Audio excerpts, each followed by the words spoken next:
안녕하십니까. 매일 아침 조간신문의 주요 기사를 딱딱 풀어서 해석해 드리는 조간 딱풀 6월 29일 목요일에 인사드립니다. 오늘 사실상의 개각 효과를 내는 대규모 인사가 발표가 됩니다.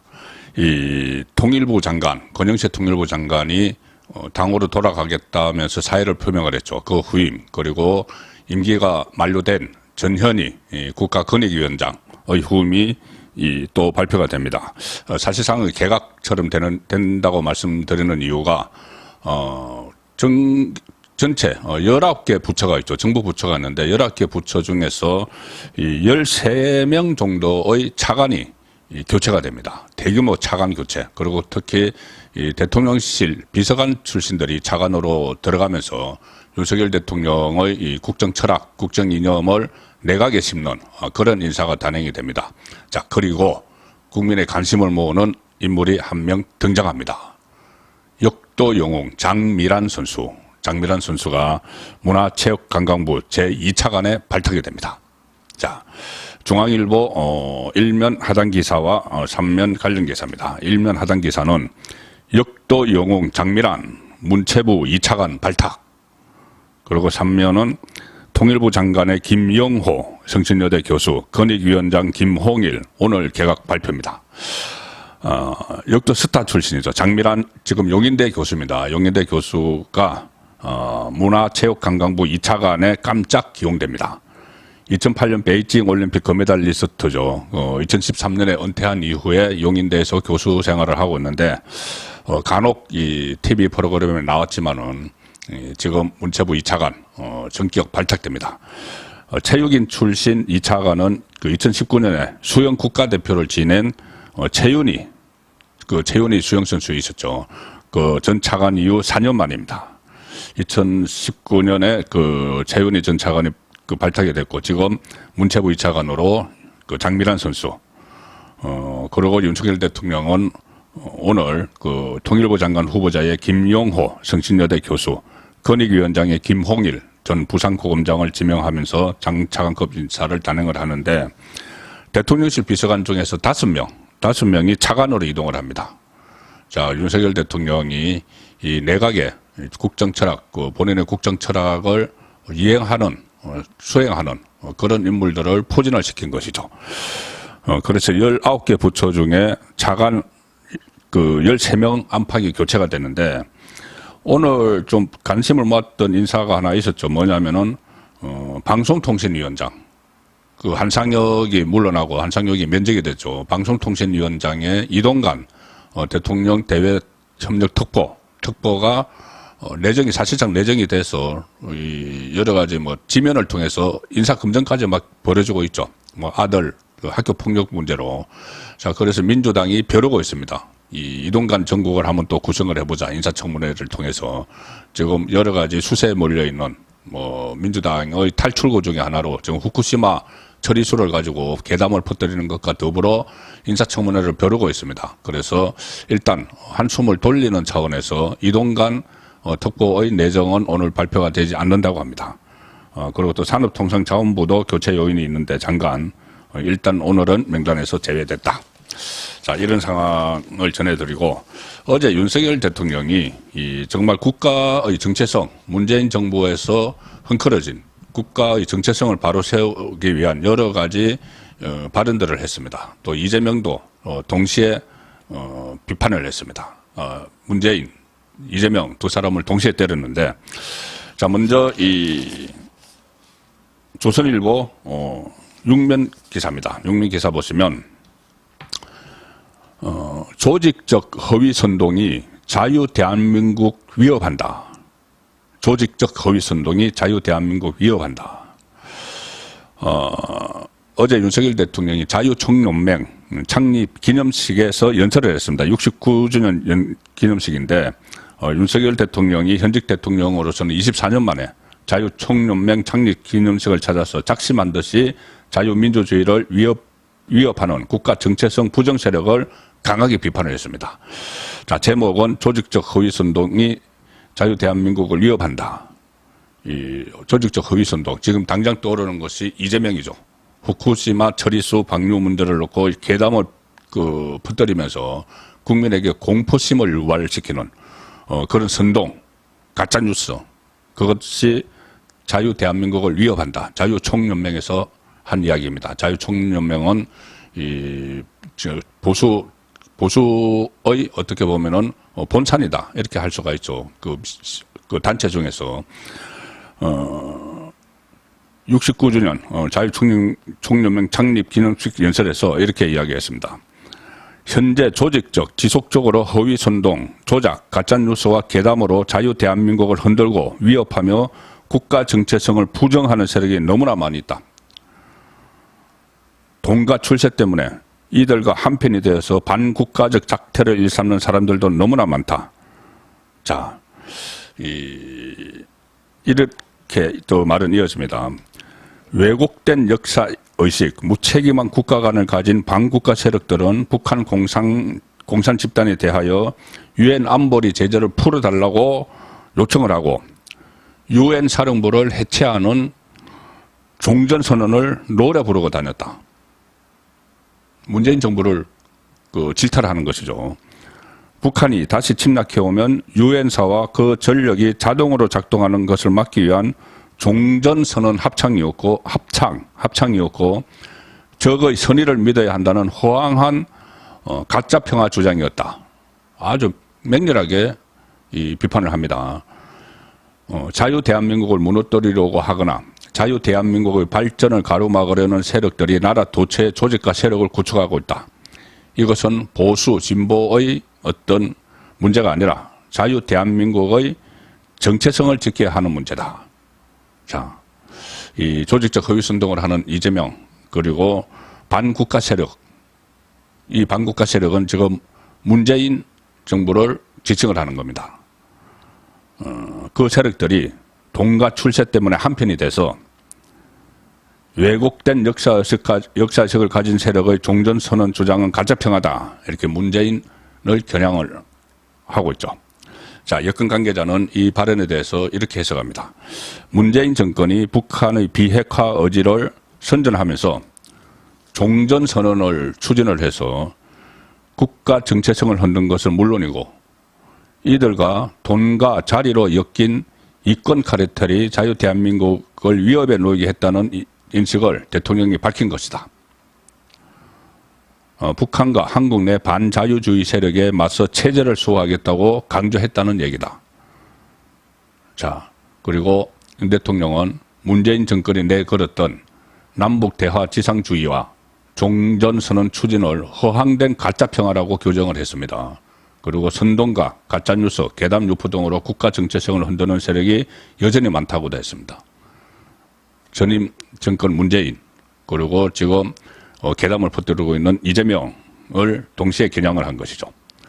과거 정권에 대한 비판을 넘어 지금도 국회 과반 의석을 차지한 전 정권 집권 세력에 맞서 체제 수호전에 나서겠다는 뜻을 밝힌 것이란 해석이 나온다. 자, 그리고 어제 또 다른 행사에 하나 참석을 했습니다. 여기서도 아주 강한 발언을 했는데, 이 동아일보 사면기사입니다.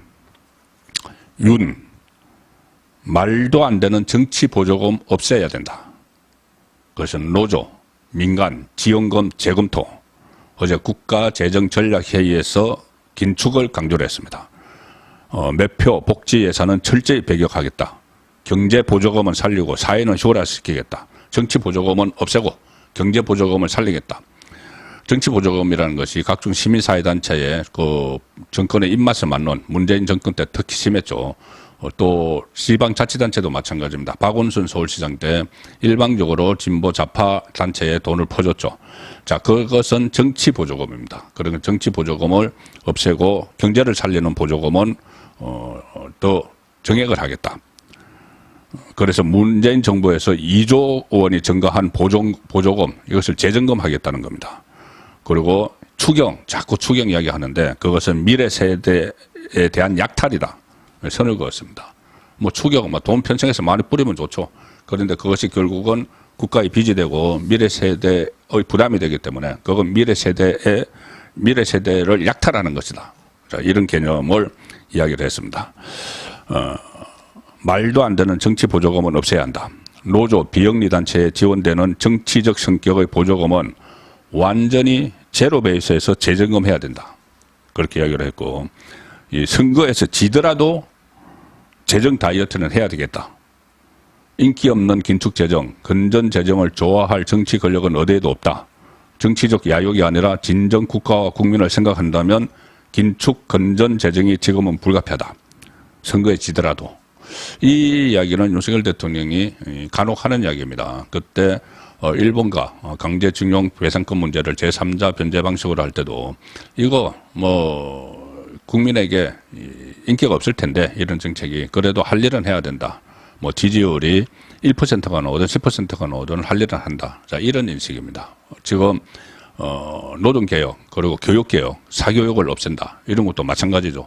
어떻게 보면은 이권 카르텔 안에 있는 사람들이 상당히 반발을 하고 또 선전선동 왜곡을 하면서 이 대통령의 인기는 떨어질 수가 있습니다. 그렇지만 그런 것에 연연하지 않고 할 일은 한다. 자, 이 차원으로 이해를 하실 수가 있겠습니다. 자, 그런 상황에서도 민주당은 여전히 후쿠시마 괴담 퍼뜨리고 거기에 집중을 하고 있는데 7월 1일 이번 주말이죠. 남대문 시장, 서울 남대문 시장에서 대규모 모임을 갔는데 이게 지금 강제로 동원을 하고 민주당 조직을 또 출석 체크를 하겠다. 이렇게 나와서 민주당 안에서 부글부글 끓고 있습니다. 지금도 밖에서 비가 내리고 있는데 이 장마철에 서울까지 오라고 한다. 강주, 뭐 호남 지역에서 이 속이 불글불글 끓는 그런 모습을 보이고 있다고 합니다. 동아일보 육면 기사입니다.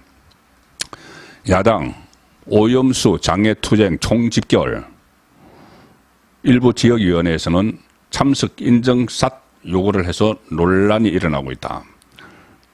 국민의힘은 그 지역구 단위로 당원 협의회 이렇게 하고 민주당은 지역위원회라고 부르죠. 주말에 서울 오염수 집회 앞두고 전국 지역위원회 동원 경쟁이 불붙었다. 당내에서 충성 경쟁하느냐 불만이 속출하고 있고 여당은 전국을 돌면서 괴담 여론전을 한다 반발을 하고 있습니다. 민주당은 7월 1일 이 집회를 시작으로 7월 한 달 동안 전국 해안가를 돌면서 바닷가를 돌면서 그 후쿠시마 괴담을 퍼뜨리기로 작정을 한 상황이죠. 7월 1일 서울 남대문 인근에서 열리는 민주당의 후쿠시마 오염수 해양 투기 규탄 범국민대회 명칭은 이겁니다. 이걸 앞두고 전국 지역위원회의 발등에 불이 떨어졌다. 이재명이 직접 연일 이번 주 토요일 남대문으로 모여달라 장애 집회 참여를 독려를 막 하고 있습니다. 그 내부적으로 동원 경쟁이 붙은 건데 충성 경쟁이 붙은 거죠. 각 그 지역위원장들 사이에서 우리 지역에서 몇 명이나 보내야지 이재명 대표가 협조해 하실까 서로 경쟁이 붙은 겁니다. 특히 일부 지역위원회가 참석 인증샷 그리고 엑셀로 정리된 참석자 명단을 요구를 해서 당내에서는 해도 너무한다 불만 소리가 터져나오고 있습니다. 민주당 한 지역위원회 문자 메시지 공지는 이렇게 되어 있습니다. 출석 체크를 하는데 어떻게 하냐면은 각 지역위원회는 깃발을 들고 참석해달라. 깃발을 들고 참석해달라.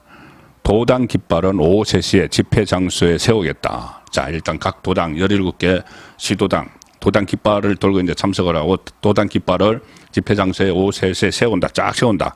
그리고 오후 3시 30분까지 도당 깃발 주위로 모여달라. 각 전남 도당이면 전남 도당, 뭐 부산 시당이면 부산 시당 그 주변에 다 지역위원회 별로 다 모여라. 그래야지 출석 체크하기가 쉽죠. 자, 이 상황이 되니까 사실상 주말 장애 투쟁의 강제 동원령이 내려지자 당 내부 불만도 덜 끓는 분위기다. 전북의 한 의원실 관계자는 이렇게 이야기합니다. 아니 내년 총선을 앞두고 지역위원장 성향, 공천 경쟁자 여부 등에 따라 충성 경쟁이 가열될 수 있다.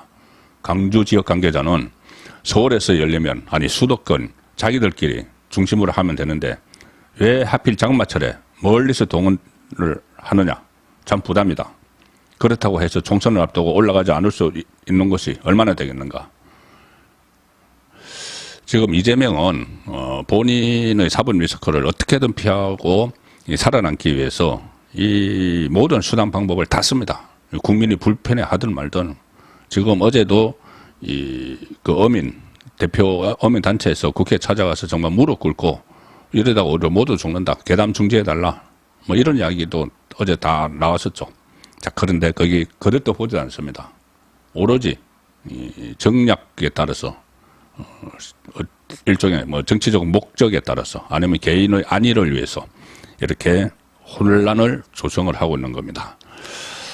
자, 마지막 소개해드릴 기사는 이 뭐 기사 내용도 민망해서 이런 일간 신문에서는 다루지도 않습니다. 다루지도 않는데 뭐 일부 인터넷 언론에서 계속 이 흥미삼아 막 보도를 하는 그런 기사인데 디지털 타임스 기사를 소개를 드리겠습니다. 다른 뭐 인터넷 매체에서도 많이 썼지만은 디지털 타임스 인터넷판 기사 오늘 아침에 나온 기사입니다. 정치와 엮지 말라. 조민 배꼽티 공개 후 깜짝 음반 냈다는 이야기죠. 난리난 지지자들. 일단 디지털 타임스 기사 내용을 읽어 드리겠습니다. 판단을 한번 해보시죠. 뭐냐면은 최근에 배꼽티를 입은 사진을 직접 공개를 하면서 이 디지털 타임스 기사 내용입니다. 넘사벽, 넘을 수 없는 4차원의 벽, 넘사벽 몸매를 가시한 조국 딸 조민이 이번에는 음원까지 발매해 세간의 관심을 끌고 있다. 그 전에 조민은 제 모든 행동을 아버지와 엮어서 정치적으로 읽는 분들이 많은데 저는 부모님과 독립해서 산 지 오래다. 그러니 나하고 아버지 조민하고 엮지 말라. 어머니 정경심과도 엮지 말라겠죠. 어머니는 지금 교도소에 있습니다. 4년 그 징역형을 받고 아버지 조민은 1심에서 징역 2년을 받고 곧 뭐 법정 구속될지도 모릅니다. 물론 부부를 다 같이 구속하지는 않겠지만은 그 많은 이 반칙, 그 입시 비리 이것이 조민에 의해서 시작이 된 거죠. 조민은 자기 부모들이 그런 가짜 뉴스, 가짜 스펙 7개 가짜 스펙을 막 만들었는데 그걸 갖다가 각 학교에 제출을 해서 입시 업무 방해를 한 혐의로 지금 곧 기소가 될 처지에 본인도 기소가 될 처지에 놓여 있습니다. 그런데 이런 행동을 지금 하고 있는 겁니다. 어제 그 공식 인스타그램을 통해서 조민이 자신의 동료 발매 앨범 대문 사진, 프로필 사진과 함께 소소한 취미생활의 일환으로 친한 작곡가님과 동료 작업을 함께 해봤습니다. 또 동료랍니다. 어린이들이 뭘 배우겠습니까? 짤막한 글을 남겼는데 이 게시물에 오늘 오전 1시 5분 기존에 13,000개 이상의 좋아요가 달렸고 302개의 댓글이 달리는 등 폭발적인 반응을 일으키고 있다. 뭐 여러 가지 뭐 네티즌들이 뭐 찬양을 하는 막 그런 그 댓글들을 이 디지털 타임스 소개를 했는데 그제는 조민이 자신의 SNS를 통해서 선명한 11자 복권을 공개해 세간의 관심을 끌었다. 공개된 사진 속 조 씨는 알록달록한 무늬의 크롭티와 미니스커트를 입고 환상적인 보디라인을 뽐내는 모습이다. 자, 디지털 타임스 기사입니다. 군살 없는 몸매와 승난 복권을 선보여서 많은 이들의 시선을 강탈했다. 이게 지금 언론이 쓸 수 있는 기사인가요? 어쨌든 저는 참 여러 가지 한다는 생각밖에 안 듭니다. 여러 가지 한다는 생각밖에 안 드는데 아예 무시해버리면 되지만 이게 지금 일부 인터넷 매체를 중심으로 계속 보도를 하고 그 뭐 유튜브를 개설을 했는데 20만이 뭐 며칠 사이에 20만이 넘는 구독자가 생기고 뭐 그러니까 또 조민은 신나서 배꼽티를 드러내고 뭐 동료를 뭐 불렀다 이런 이야기까지 하고 외제차 빌려서 탔다고 하면서 외제차 그 쭉 모는 그런 영상도 올리고 법석을 떨고 있죠. 어머니는 교도소에 있고 아버지는 유죄 받았고 그 조민을 의사 만들고 온갖 행동을 다 했습니다. 반칙 다 했죠. 그런데 본인은 이제 의사 자격증도 다 이제 놓치게 됐는데 그것과 상관없이 셀럽 놀이에 열중하고 있고 거기에 또 열광하는 일부 무리들이 있습니다. 자, 이 모습이 우리 사회 구석에서 일어나고 있는 한 단면이다. 그렇게 말씀드리면서 6월 29일 보내드린 조간 딱불 마치겠습니다.